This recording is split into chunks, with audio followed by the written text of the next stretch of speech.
하나님께서 오늘 우리에게 주시는 말씀은 사도행전 16장 6절에서 15절까지의 말씀입니다. 사도행전 16장 6절에서 15절까지의 말씀을 제가 받들어 읽겠습니다.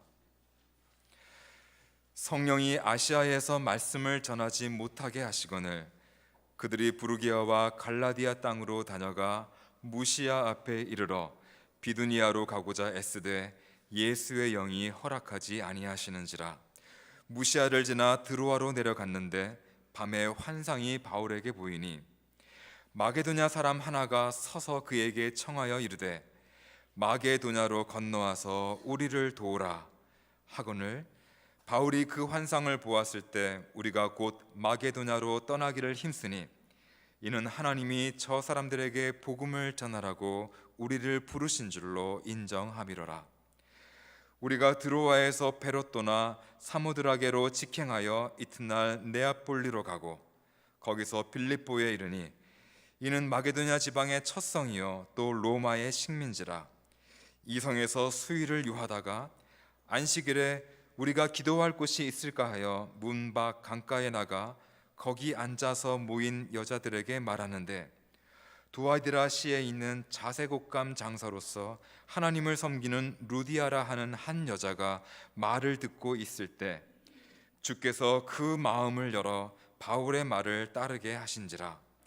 그와 그 집이 다 세례를 받고 우리에게 청하여 이르되 만일 나를 주 믿는 자로 알거든 내 집에 들어와 유하라 하고 강권하여 머물게 하니라.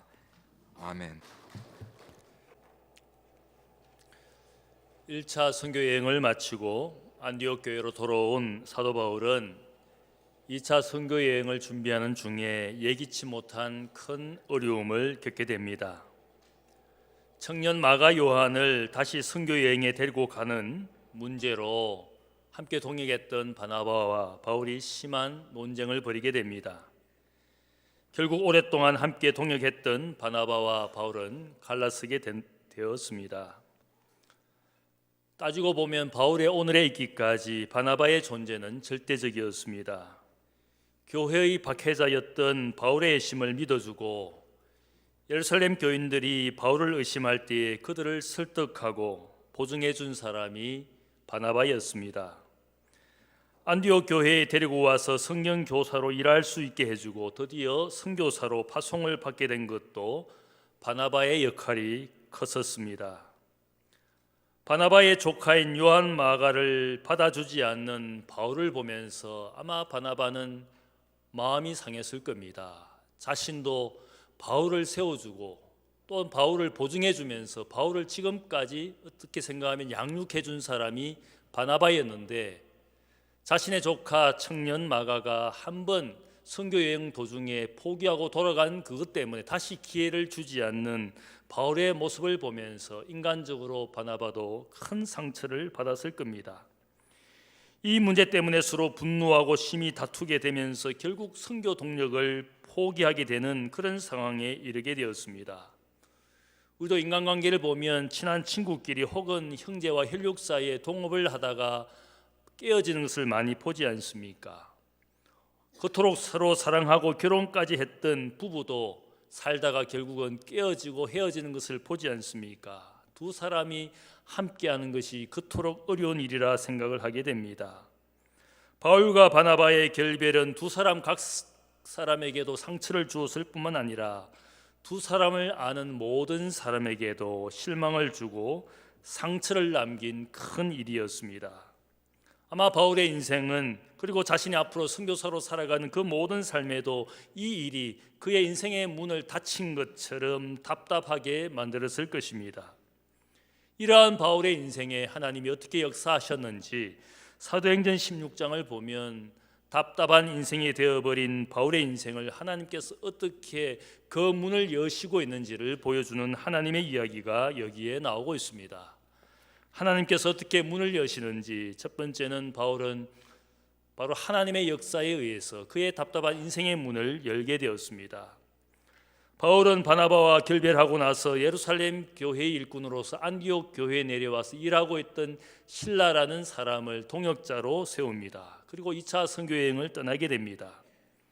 2차 선교 여행의 목적은 1차 선교 여행에서 복음을 받아들였던 형제들과 그 교회를 살피는 일이었습니다. 그래서 바울은 신라와 함께 루가오니아 지방, 복음을 전했던 그 지역의 더베와 그리고 루스라라는 도시를 다시 가게 됩니다. 거기에서 바울은 특별한 사람을 만나게 됩니다. 1차 선교 여행에서 복음을 전하고 받아들였던 그 가정의 한 아들이 자라나서 청년이 되어 있었습니다. 이 청년은 바울의 일평생의 동역자가 되는 청년 디모데였습니다. 바나바와 마가라는 요한과 결별하면서 상처 입고 낙심하고 있던 바울에게 이 사람 청년 디모데가 큰 위로가 되고 힘이 되었습니다. 청년 디모데를 바울이 너무나 사랑했기 때문에 고린도전서 4장 17절 보면 나의 아들 디모데라고 그를 불렀습니다. 바울의 편지들을 보면 수시로 거기에 디모데의 이름이 등장합니다. 바울의 대리자로 일하고 동역자로 그리고 에베소 교회의 목회자로 일했던 사람, 이 디모데는 바울에게 있어서 일평생 함께한 동역자가 되었습니다. 사람 때문에 실망하고 낙심해 있던 바울에게 한 사람을 하나님께서 세워주시고 그의 동역자로 힘이 되고 위로가 되게 해주셨습니다. 우리가 사람 때문에 얼마나 많은 상처를 입게 됩니까? 그토록 사랑하고 좋아했던 사람들 사이에 불화와 갈등이 생기고 사람 때문에 상처를 받아서 다시는 사람을 신뢰하지 않는 그런 마음을 가진 분들이 많지 않습니까? 놀라운 것은 하나님께서는 사람 때문에 상처받고 실망하고 있던 바울에게 새로운 사람을 그에게 붙여주셨습니다. 디모데라는 사람은 어머니가 유대인이고 아버지는 헬라인 이방인이었습니다. 놀라운 것은 바울은 디모데에게 반쪽 유대인이지만 그를 유대인 되게 하는 할례를 받게 하는 말씀이 나오고 있습니다. 그 이유가 무엇이겠습니까? 바울은 흔히 말할 때 무할례자의 사도, 이방인을 위한 사도라고 사람들이 생각을 했습니다. 하지만 이 장면에서 보면 바울은 결코 같은 동족인 유대인 선교를 포기하지 않았습니다. 오히려 디모데라는 이 청년을 할례를 받게 해서는 유대인 선교를 위하여 동역하는 일평생의 동역자가 되게 했습니다. 고린도전서 9장 20절을 보면 유대인을 향한 그의 마음과 열정을 보여줍니다. 유대인들에게 내가 유대인과 같이 된 것은 유대인들을 얻고자 함이요 율법 아래에 있는 자들에게 내가 율법 아래에 있는 자 같이 된 것은 율법 아래에 있는 자들을 얻고자 함이라. 디모데라는 이 유대인을 할례받게 해서 앞으로 유대인 선교 사역을 위하여 특별한 사람, 특별한 동역자로 디모데를 세웠습니다.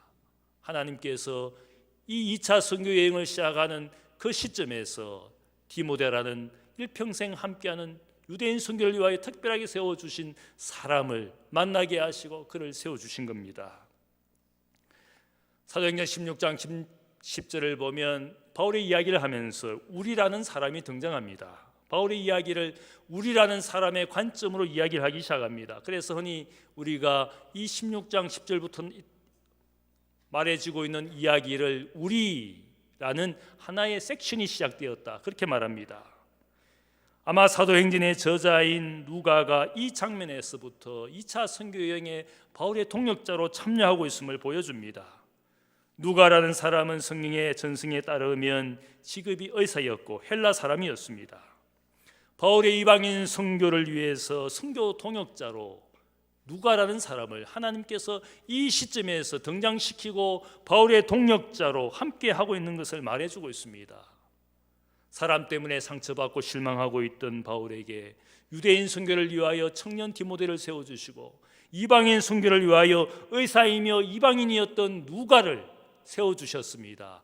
디모데와 누가는 바울의 마지막까지 함께해 주었던, 바울이 감옥에 갇히고 죽음의 날을 기다릴 때도 그와 함께해 주었던 두 사람이었습니다. 우리가 때로는 사람 때문에 상처받고 그래서 불화하고 갈등하고 사람들을 더 이상 신뢰할 수 없는 그런 일들이 일어나지만, 그러나 오늘 여기에 보면 복음의 소명에 부르심에 묵묵히 일하는 바울에게 하나님께서 특별한 사람들을 세워주셨습니다.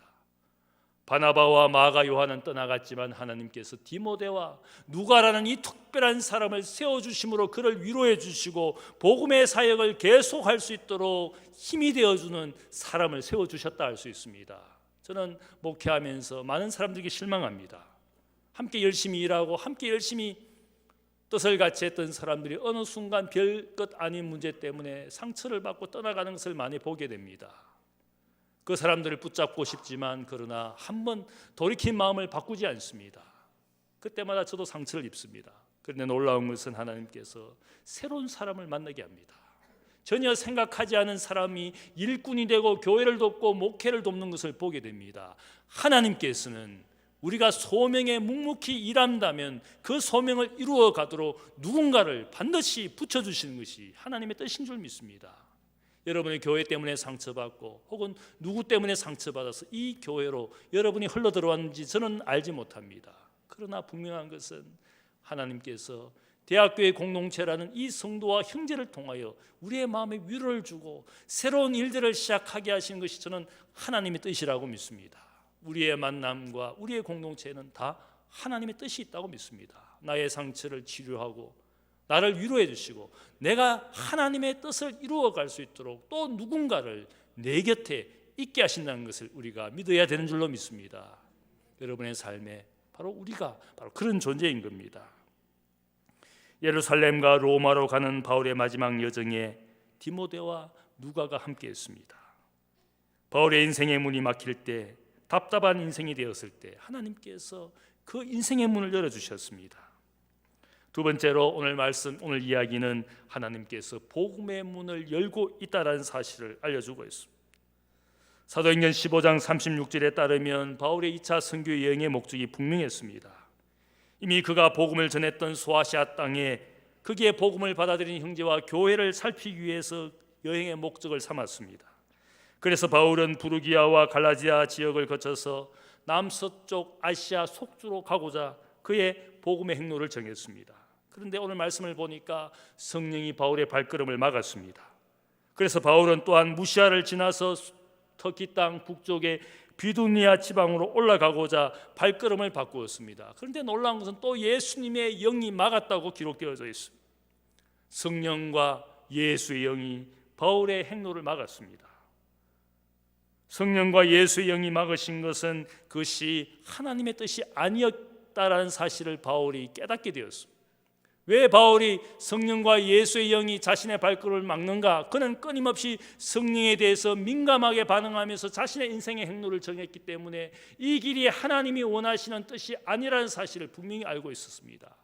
내가 날마다 하나님의 음성에 귀를 기울이고 성령의 역사에 순종하여 귀 기울이고 산다면 이것이 내가 하나님이 기뻐하시는 일이 아니라는 것을 알게 되는 겁니다. 마음이 불편해집니다.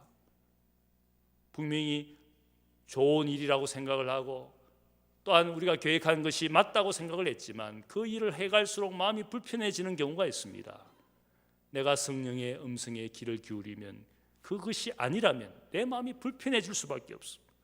그가 가고자 하는 그 모든 행로가 가는 길이 성령과 예수의 영이 막으시는 것을 그는 너무나 하나님의 음성에 귀 기울이며 살았기 때문에 마음이 불편해졌기 때문에 이것은 아니라고 생각을 하게 된 겁니다. 평소에 기도하지 않고 하나님의 음성에 귀 기울이지 않는다면 내가 가는 길을 하나님 막으신다는 것을 전혀 알 수가 없습니다. 불편해지지 않습니다. 괜찮다고 늘 생각하게 될 겁니다. 영적으로 분별력과 민감함이 없으면 그렇게 할 수밖에 없을 겁니다. 그러나 바울은 평소에 늘 기도하며 하나님의 성령의 인도하심을 늘 구하며 살았기 때문에 그가 가고자 하는 그 길을 하나님이 막으신다는 것을 분명히 알았습니다. 그리고 말씀 9절을 보면 바울이 자는 중에 밤에 환상을 보았습니다. 아마 꿈인지 환상인지 확실치 않지만 그의 환상 중에 한 사람이 그에게 나타났습니다. 이 사람은 마케도니아 사람이었습니다. 이 사람이 환상 중에 바울에게 말합니다. 마케도니아로 건너와서 우리를 도와달라. 바울은 환상 중에 나타난 마케도니아의 사람의 요청에 그 소리가 하나님의 목소리인 줄 알았습니다. 왜 하나님이 나의 발걸음을 막으셨는가? 그 이유를 분명히 알게 되었습니다. 저 유럽 땅의 마케도니아 사람이 그의 환상 가운데 나타나서 건너와서 우리를 도와달라라는 이 인간의 음성이지만 이것이 하나님께서 바울의 발걸음을 막으신 분명한 이유가 바로 이 목소리였구나. 더 이상 이 땅이 아니라 이 땅을 건너서 저 다른 대륙 다른 땅으로 건너가기를 원하시는 하나님의 목소리라는 사실을 그가 분명히 알았어. 유럽 땅으로 건너가 복음의 문을 열기를 원하셨던 하나님의 뜻이 거기에 있었어. 바울의 꿈과 환상에 나타났던 마케도니아 사람이 누구인가? 여러 성경학자들이 다양한 주장을 합니다. 그 주장 가운데 제게 가장 흥미로운 것이 있습니다. 어떤 분이 주장하기를 이 사람은 마케도니아 출신으로 서방과 동방을 정복했던 세계적인 제국을 이루었던 마케도니아의 왕 알렉산더 대왕이다. 그렇게 주장을 하는 분이 있습니다. 알렉산더 대왕이 어떤 분입니까? 역사를 보면 그리스 연합국가의 맹주가 되었던 아버지 필리포스 2세의 뒤를 이어서 젊은 나이에 왕이 되었습니다. 그리고는 군사 10만 명을 이끌고 배를 타고 저소아시아 터키 땅을 가면서 동방 정복을 시작합니다. 터키 땅, 시리아, 팔레스타인, 이집트를 정복합니다. 그리고 저 더 동쪽으로 페르시아, 바빌론, 드디어는 인도까지 동방 원정을 갔던 사람이 바로 세계 제국 헬라 제국을 이루었던 사람이 알렉산더 대왕이었습니다. 아마 바울의 환상에 나타나서 마케도니아 사람 세상을 정복했던 알렉산더 대왕이 그의 입술로 건너와서 우리를 도와달라, 이 외침이 의미하는 것은 아마 저는 그런 생각을 합니다. 자신의 군대와 무력을 동원해서 세상을 정복한 알렉산더 대왕이었지만 그의 말년은 어떠합니까? 저 바빌론 땅에서 갑자기 병사하게 됩니다. 그가 이루었던 세상의 제국은 결국 나누어졌습니다. 세상을 정복하면서 한민족 한국과 보편 형제를 이루려고 했던 것이 알렉산더의 비전이었습니다. 그러나 무력과 군사를 동원해서 세상을 정복했지만 세상에 평화가 왔습니까? 세상이 행복해졌습니까? 세상이 구원을 받았습니까? 세상이 한 형제가 되었습니까? 결코 그렇지 않습니다. 아마 알렉산더 대왕의 입술로 건너와서 우리를 도와달라는 그 말은 이 세상의 평화와 행복과 구원은 무력을 통해서 만들어지는 것이 아니라 예수의 복음을 통해서 세상이 구원받는 것이고 세상이 행복해하게 되는 것이라고 아마 이 정복자 입술로 바울의 꿈에 나타나서 건너와서 우리를 도와달라, 복음이 세상을 정복하고 있음을 알려주고 있어요. 복음이 세상의 진정한 구원의 길이라는 사실들을 알리고 있는 것이 어쩌면 이 장면이라 할 수 있습니다. 이번에 여러분들이 아마 남북 정상회담을 보면서 다양한 마음이 들었을 겁니다. 어떤 분은 희망을 발견했을 것이고 어떤 분들에게는 저것은 다 쇼다, 아마 그런 생각을 가진 분도 있을 겁니다. 우리가 아는 대로 김정은은 어떤 사람입니까? 공포 정치를 하는 독재자입니다. 수많은 사람이 숙청을 당하면서 비참하게 죽은 것을 우리가 보지 않습니까? 지금 그의 속마음이 어떠한지 우리는 정확히 알 수는 없지만 우리가 아는 것은 북한의 체제와 경제가 점점 더 어려운 지경에서 더 이상 버틸 수 없을 지경까지 이르게 되었습니다. 그래서 어쩌면 남쪽을 이용해서 무엇인가 돌파구를 마련해 보려고 다양한 모습을 보여주고 있는 것이라 생각을 합니다. 어떤 분들이 주장하는 대로 종전 그리고 평화협정, 드디어는 주한미군 철수를 노리는 그들의 각본대로 우리가 이용당하고 있다. 저는 그것도 어쩌면 일리가 있다고 생각을 합니다. 무엇이 진실이고 무엇이 정치적인 책략인지는 혼란스럽지만 그러나 저는 생각합니다. 독재자의 입술을 통하여 도와달라, 저는 그런 외침을 듣게 됩니다. 어떤 술수와 어떤 마음을 가지고 지금 평화회담을 하고 있는지는 모르겠지만 저는 그러나 이것이 오늘 그리스도인들, 이 한국 땅에 살고 있는 그리스도인들이 최선의 기회, 최고의 기회라고 생각을 합니다. 진실한 평화와 진실한 통일로 가는 길이 되도록 우리가 기도해야 될 때이지 않겠습니까? 분단되어서 전쟁을 치르고 종전되지 못하고 정전협정을 맺고 지금도 서로 대치하고 있는 이 땅의 현실을 보면서 수많은 이산가족의 눈물과 한을 보면서 저 땅에 수많은 사람들이 신앙을 지키고 피 흘리고 눈물 흘리는 것을 보면서 세상 곳곳을 떠돌아다니는 탈북자의 불행을 보면서 이 땅에 들어와 새 팀으로 살지만 고향을 그리워하는 그들의 눈물을 보면서 우리가 무엇을 해야 되는지 생각하게 됩니다. 건너와서 우리를 도와달라. 쇼인지는 모르겠지만 김정은이 문재인 대통령의 손을 잡고 잠깐 북으로 넘어갔어. 저는 그 모습을 보면서 그러나 저것도 독재자가 어떤 마음을 했는지는 모르겠지만 우리를 도와달라라는 메시지지 않겠습니까? 예수의 복음만이 인생과 세상을 바꾸고 진정한 평화와 진정한 변화를 만들어내는 줄로 믿습니다. 마게도니아의 사람이 꿈에서 건너와서 우리를 도와달라는 그 외침이 바울은 하나님의 목소리인 줄 알았어.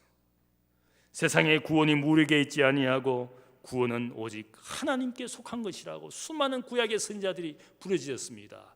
구원은 병거와 군인의 숫자에 있지 않고 구원은 오직 여호와께 속한 것이라. 그것이 다윗의 노래였습니다. 선지자들의 외침이었습니다. 세상의 주인이신 그분에게만 진정한 평화와 구원이 있는 줄로 믿습니다. 하나님이 복음의 문을 유럽 땅으로 열기를 원하셨습니다. 그래서 바울의 모든 행로를 막으신 것이었습니다. 2차 세계대전 때에 기찻길 옆에 위치해 있던 한 작은 독일 교회의 목사님이 2차 세계대전이 끝나고 이런 고백을 했습니다. 우리는 주일 아침마다 예배를 드리다가 기차 소리를 들었습니다. 우리는 기차가 지나가면서 그 기차 안에서 들려오는 사람들의 비명과 신음소리를 들었습니다.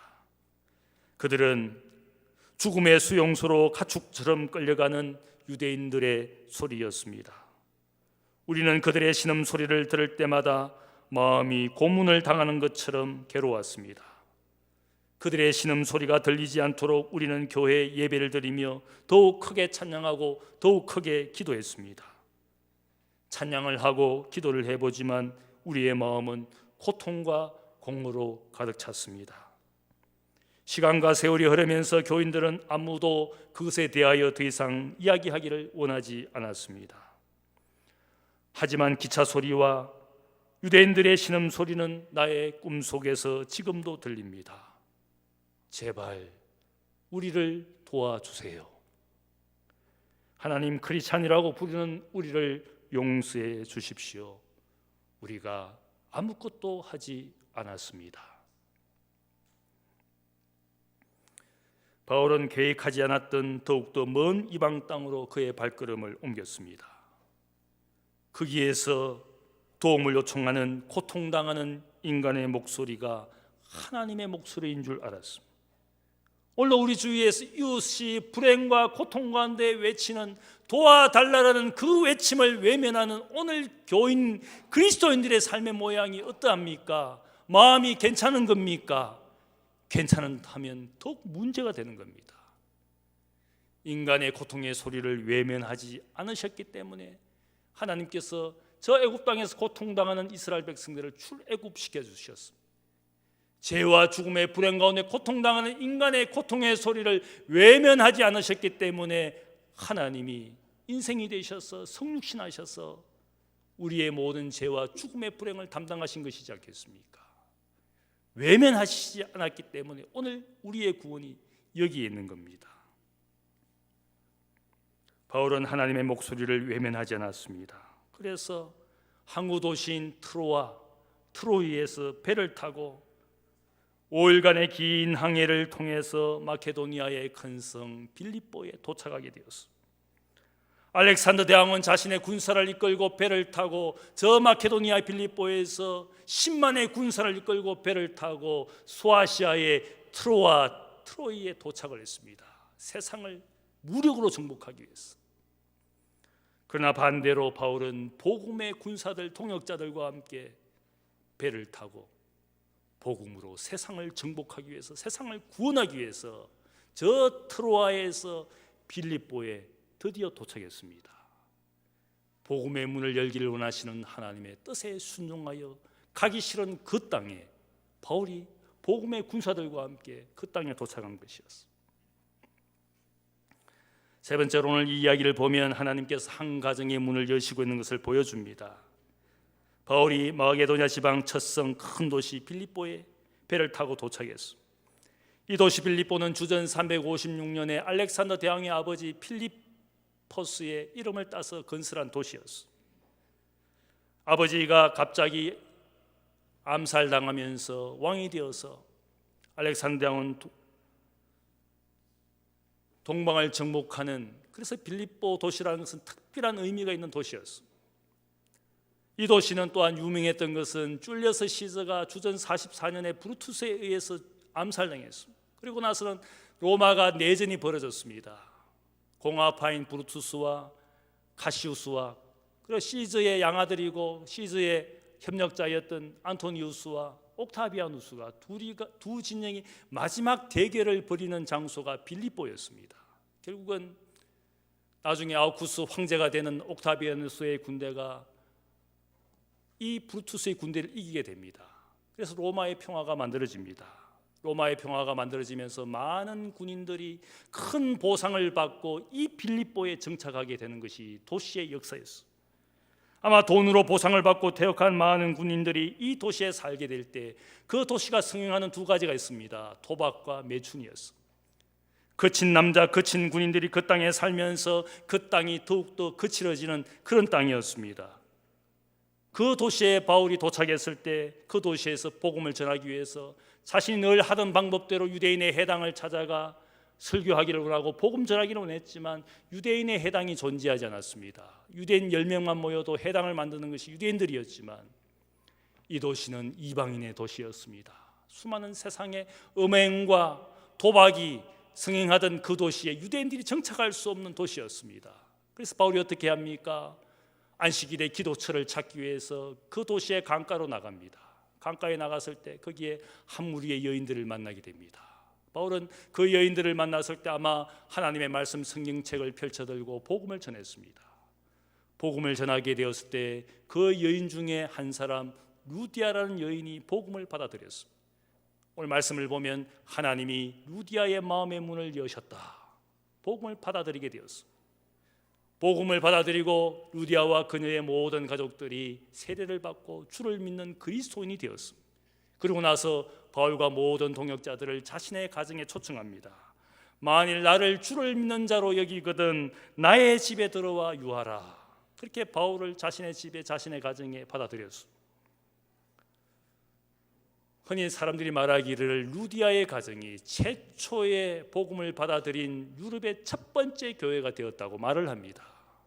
한 여인이 하나님의 말씀을 듣고 마음의 문을 열었을 때 그 가정이 최초의 교회가 됩니다. 여러분이 유럽에 가보면 얼마나 아름답고 멋진 교회당이 많습니까? 그 교회당 안에 유명한 조각, 그림 혹은 장식들이 새겨져 있습니다. 제가 거기에 갈 때마다 감탄을 합니다.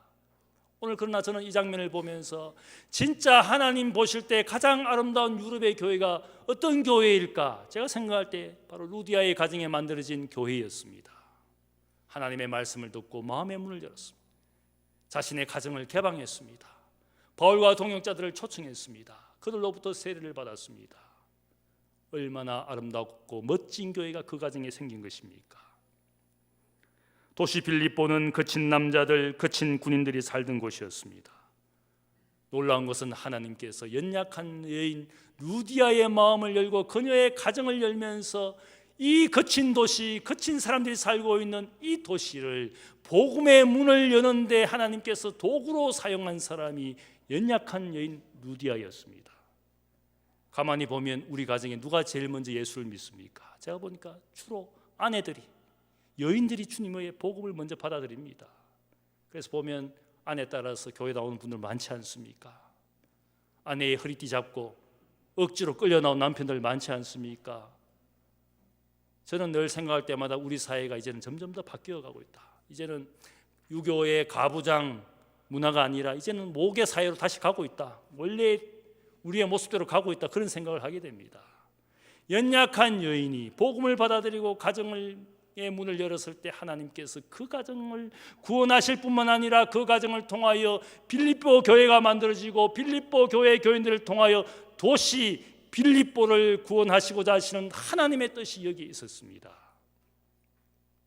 분명한 것은 하나님께서 바울의 발걸음을 인도하셔서 이 땅으로 오게 하신 것은 복음의 역사가 유럽 땅으로 건너가기를 원하시는 하나님의 분명한 뜻이 있었습니다. 바울의 인생의 문이 닫혀 있었지만 사람을 세워서 디모데와 누가를 세워서 그의 인생의 문을 열어주셨습니다. 고통과 상처가 있었지만 사람을 세워주시는 하나님의 은혜가 있었습니다.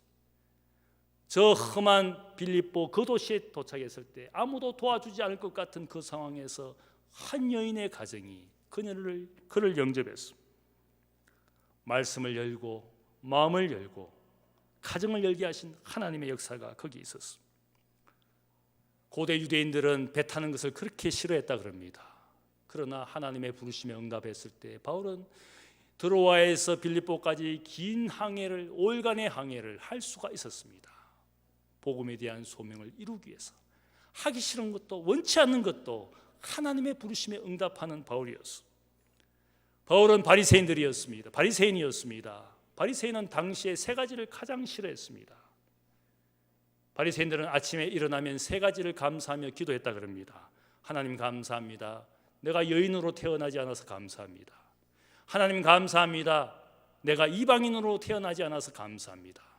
하나님 감사합니다. 내가 노예로 종으로 태어나지 않아서 감사합니다. 그것이 바리새인들이었어. 바리새인, 유대인 바울이 이방 땅에 갔습니다. 그토록 싫어하는 이방인의 땅에 갔습니다.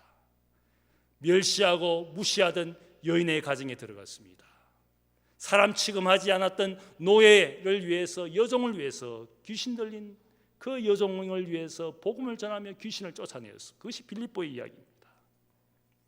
빌립보로 가는 여정이나 빌립보에서 이방 여인과 이방 여종을 만나는 모든 일들이 유대인이라면, 바리새인이라면 원치도 않고 하고 싶지도 않은 일이었습니다. 그러나 하나님의 위대한 비전과 부르심에 인생을 맡겼을 때 하나님은 그 바리새인, 그 유대인을 하나님의 위대한 복음의 도구로 사용하시는 것을 말씀하고 있습니다.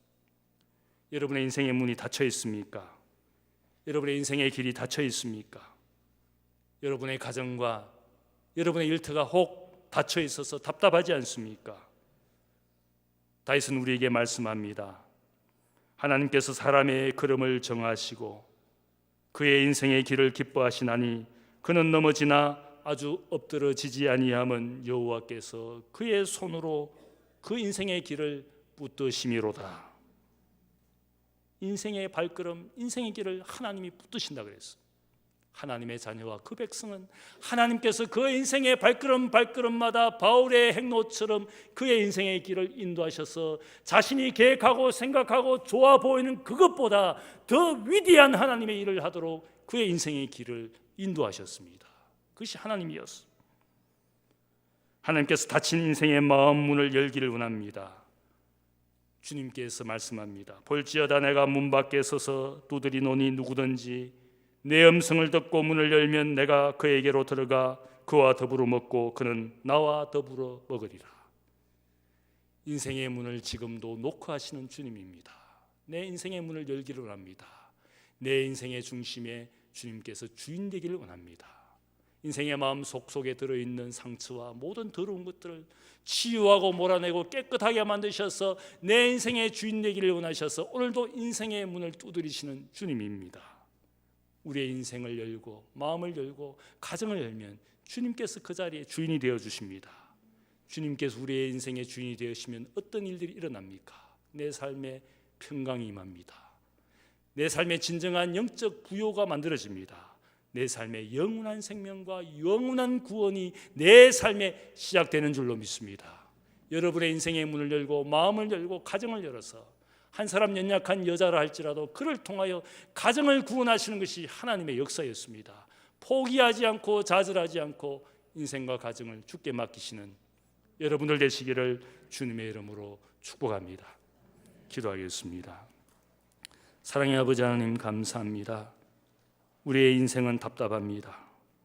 앞날과 미래를 생각할 때마다 하나님 아버지 민족의 미래를 생각할 때마다 수많은 답답한 상황과 어두운 상황들이 있습니다. 그러나 우리는 세상의 사람들처럼 좌절하고 낙심하고 불평과 원망으로 보내는 인생의 세월이 아니라 하나님의 은혜에 인생을 맡기고 하나님의 인도하심에 인생과 가정의 발걸음을 맡겨서 그분이 인도하시는 대로 순종하여 하나님의 크신 뜻을 이루기를 원합니다. 거기에 참된 기쁨이 있고 평안이 있고 영원한 생명이 있습니다. 인생의 뜻보다 하나님의 뜻이 더 위대한 줄 믿습니다. 인생이 추구하는 행복보다 하나님이 주시는 행복이 더 참되고 영원한 행복인 줄 믿습니다. 하나님께 인생의 발걸음을 맡깁니다. 주여 인도하여 주옵소서. 감사하오며 예수님의 이름으로 기도하옵나이다. 아멘.